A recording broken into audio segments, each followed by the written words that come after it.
Bear with me in a little Christmas story time telling. I'm up quite early on the 11th day of December, I guess it is. And I was just thinking about something written several years ago. It's a site that is quite common to us here in Kitchener-Waterloo, Ontario. The early morning snowplow guy. What a night he must have when the snows really hit. And he's got to be ready for it, and he braces himself with a couple of coffees at each coffee shop that he goes and shovels with his truck and plow blade. Anyway, this story, just 2 pages worth, not terribly long. Won't tax your patience too much, I don't think. Bear with me here. Daybreak, pushing snow. Bruce was starting to get the feel of it again. 3:30 rising, check the fluids, test the blade lift, canvass the parking car situation. This was the second coffee shop parking lot for the day. The overnight snow had been heavy and wet. He could tell that the truck tune-up had been worth it. Almost decided against the job. Last year had been so light on snowfall. But now things looked better. Payments would be made on the truck, on the braces purchased for the girlfriend's daughter, on the back support due to the ex. The radio program featured the same old morning crew. The same small talk, the same sarcastic humor at the expense of a celebrity in scandal somewhere. Conversational ping-pong. The woman announcer laughed like a man. Cheap jokes. Aggravated, Bruce spun the dial at random and then gathered speed to move the heavy sparkling wave northward to the large pile right of the blue Jeep. Nothing interesting coming from the radio, just some community information, so click.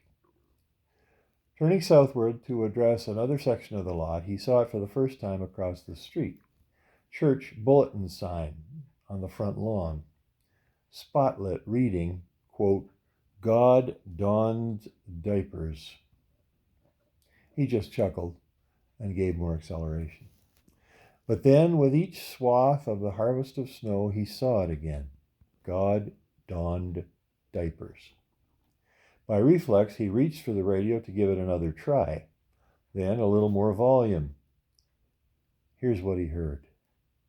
Born to raise the sons of earth, born to give them second birth.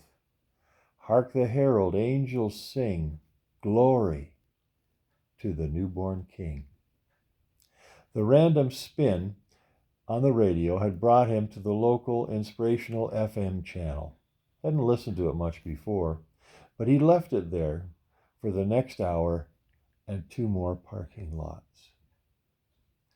Well, the note on this printout says that this was produced in December of 2009.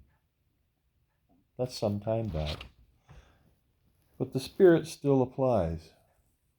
We can be arrested by a simple phrase or picture or line of a lyric in a song. The truth that God in the form of the Son Jesus, left heaven, left his position of glory and came down into a panicked, pressured situation, humbled himself as a baby child, come from the womb of an obedient little Hebrew girl, Mary of Nazareth,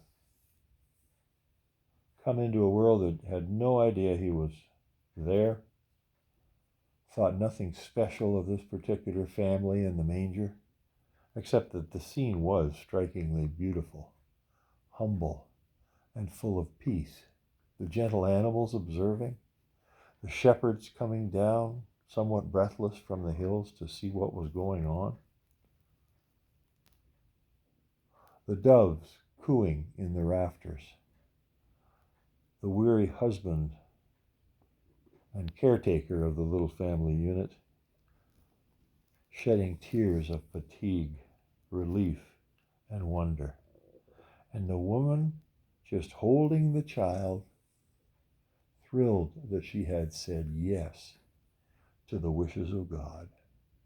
You know, there are beautiful songs that liken our position, receiving Christ into the life, into the innermost person, into the spirit, in the same fashion as Mary received Christ in the incarnation, not knowing that in those swaddling clothes there rested, and there dreamed perhaps, the Savior of the world. Merry Christmas, all. Thanks for listening to this. Bye for now.